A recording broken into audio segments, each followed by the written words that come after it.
Bonsoir tout le monde. Bon, où on en est? Dernière fois, dernière vidéo, on coupait. Depuis, déposer la voiture en peinture. Si vous êtes sur la chaîne Switch, et je pense que vous l'êtes, vous avez bien vu, elle est rouge. Enfin, le compartiment est rouge. Donc bon, on en est là. Le compartiment est là. Là, j'ai ramené... Ce sera le radiateur pour l'échangeur aéro. Merci à mon petit Stunty. On a fait un petit coup de propre dans l'habitacle. On avait tout sorti, donc là je suis en train de remettre le tableau de bord, on va dire, avec le faisceau. Tac, on a refait un cadre pour le réservoir. On a renforcé un peu la barre de levage. Surtout renforcer au cas où quelqu'un rentre dans le cul, que ça aille pas éclater le réservoir directement. Donc bah voilà, on en est. Là, la mission de ce soir, c'est de réussir à mettre ça là, cette merde de faisceau. Non, je rigole. Je l'ai défait bien, déroulé comme il faut, tout nickel. Et puis aussi, ce qui est cool, c'est que on a reçu ça. Donc voilà, pour ceux qui demandaient, c'est un Arup TVS. Enfin, à la base, ça devait être un TVS 2300. Arup ne le fabriquant plus pour l'instant. C'est ce qu'on appelle un FDFI. Je vais y arriver. FDFI, tout simplement parce que l'admission est en façade. Ça ne me change pas grand chose. Avec une poulie de 70 mm. Alors ceux qui veulent regarder à combien ça va souffler, je vous le dis pas, vous irez voir avec une poulie de 70 à peu près à combien on souffle en pression. Et puis bah Hamza, vous avez la GoPro qui va filmer une partie du remontage du bloc. Alors il y en a qui me demandent oui, qu'est-ce qu'il faut sur le 1UZ, nanana, les petits secrets, les petits trucs. Bon là j'ai pas tout. Mais alors il n'y a pas de secret particulier sur le 1UZ, celui-là ne sera pas forgé.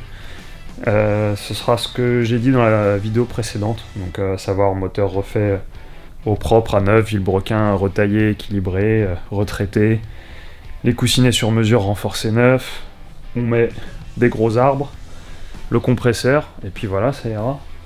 De quoi sortir quelques chevaux. On fera un jeu concours quand le moteur démarrera, pour voir. Un nouvel embrayage, la nouvelle crémaillère qui est là-haut. Donc pas mal de petites choses. Et puis bah là on a ce petit pépère là qui sera en secours au cas où. Mais voilà, il y a quand même pas mal de boulot, donc je vais m'y mettre.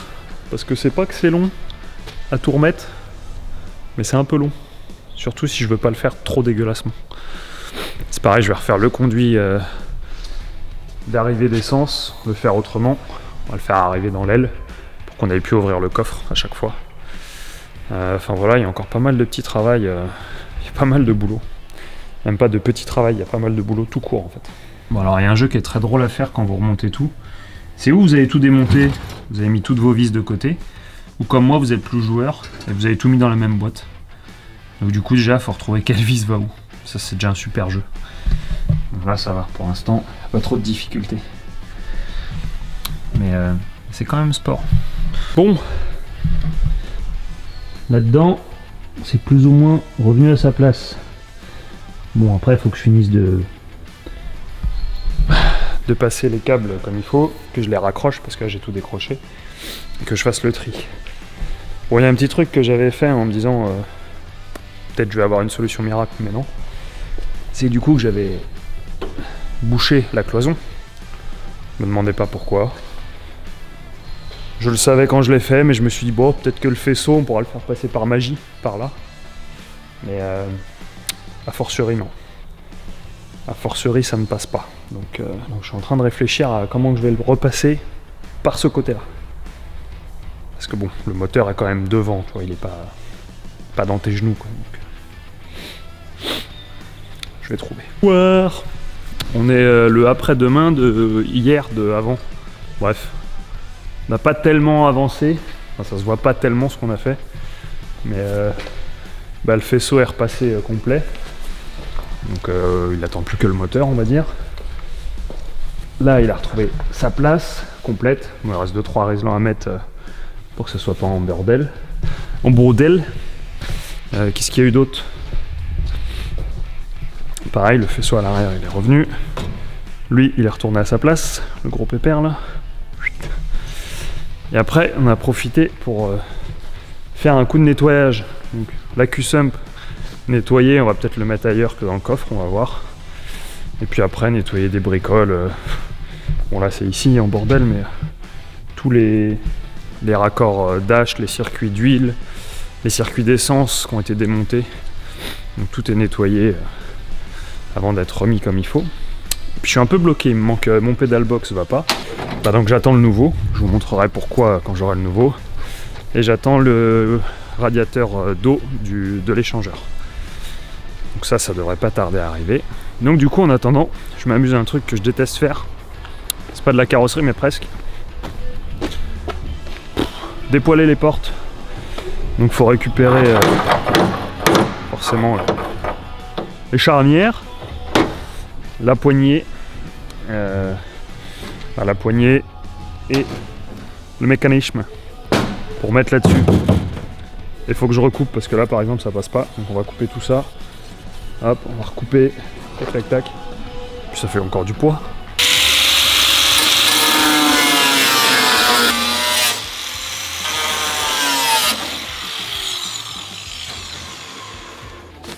Voilà pourquoi je déteste ça.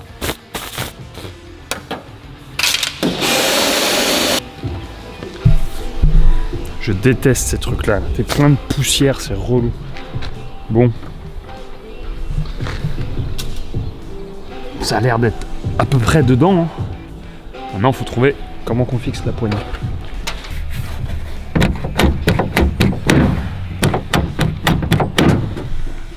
On a trouvé. Bon, après, je mettrai un peu de colle magique, histoire de... Et bon, ça y est, hein. Bon, on va couper pour ce soir. La vitre, quasiment fini de découper. Plus qu'à ajuster un peu et la nettoyer parce qu'il y a la colle du film rouge. Et j'allais mettre ça à la poubelle. Mais je vais le mettre dans le carton à poids. Rappelez-vous, le carton où j'ai coupé toutes les pièces de la voiture. Parce que mine de rien, c'est des choses qui seront plus sur la voiture. Et qui étaient tuées à la base. Donc bah, on va aller mettre ça dedans. Et puis on va se rentrer à la maison. Du coup, comme dirait un célèbre confrère, mais en début de vidéo, salut salut, à la prochaine. Non, bon là j'avais envie de piquer sa réplique. Donc bah, allez, bonne soirée. Bonsoir. Comment vous allez bien? Nouveau soir, nouvelle porte. Bah oui, il y en a deux, donc faut bien s'en occuper. On n'a pas avancé de ouf, mais entre temps, je me suis fait une petite modification de colonne. Je sais pas si vous allez voir. On a fait retailler la colonne d'origine pour venir souder, comme il faut. Le petit quick release. Voilà, au moins ça tourne droit. Et donc bah là, je m'amuse toujours avec ma super vitre. Non, la première est finie. Du coup j'ai démonté la deuxième porte. Donc on va falloir qu'on pareil remette la clenche, etc., etc. Je vais pas tout vous filmer. Et il va falloir que je coupe pour l'autre vitre. Donc là aujourd'hui c'est la mission. Couper la deuxième vitre. Comme ça les portes seront quasiment finies. Il n'y aura plus qu'à les peinturer. C'est super chiant à faire. Mais genre vraiment, moi qui suis pas patient.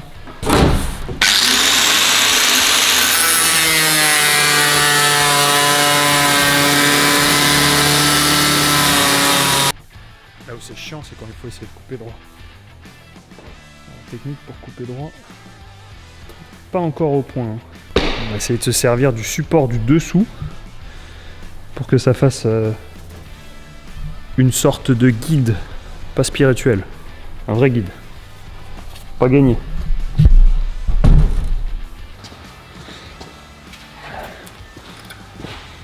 Par contre, on garde ça et direction le carton à poids. C'est des restes de mes vitres teintées rouges. Bien, on va chercher la deuxième porte. Bon, bien sûr, après le verre, on va le nettoyer, le repolir, machin. Machin. Et alors, et hop là. Bon, ce qui est bien, c'est que c'est pas trop lourd, quoi.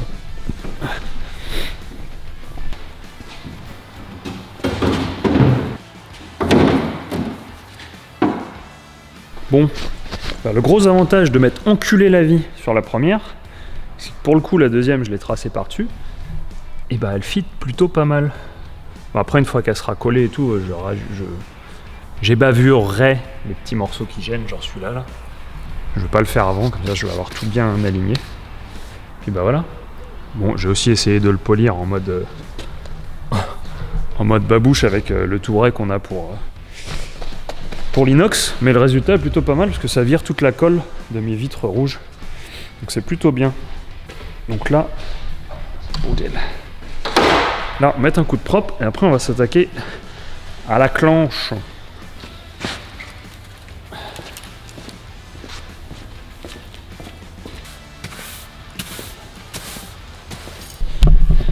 La puerta. Parmi toutes les choses drôles qu'il y a quand tu achètes des pièces en fibre, bah, c'est que forcément déjà souvent pendant le trajet elles ont pris un pet. Tu vois, genre là elles ont bien mangé. Il y a plein de petits endroits où elles étaient cassées.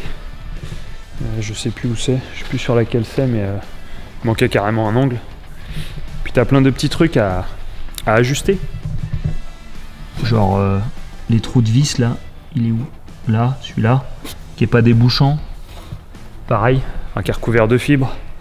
Donc tu as plein de petits trucs à faire. Puis après, il faut que je recoupe tout ça pour l'arceau. Donc bon, on va voir.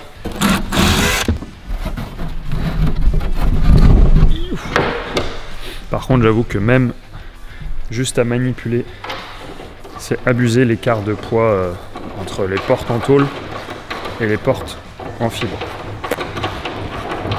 C'est vraiment, c'est beau. Comme dirait Boiserie. Bon, et oui là forcément tu vois que ça ne va pas. Hein. Je vais te montrer pourquoi. Là je peux pas. Les problèmes de fermeture là, chef. Là ça va prendre l'eau là. Hein.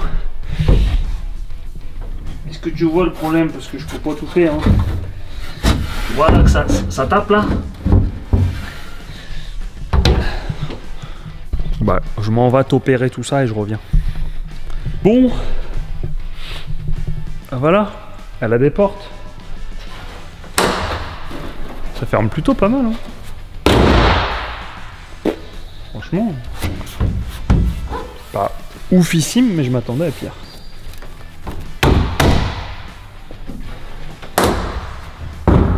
Ouais. Bon, ça fera le taf. Bon, maintenant... On va les jeter en peinture. On va les redémonter, les déposer en peinture.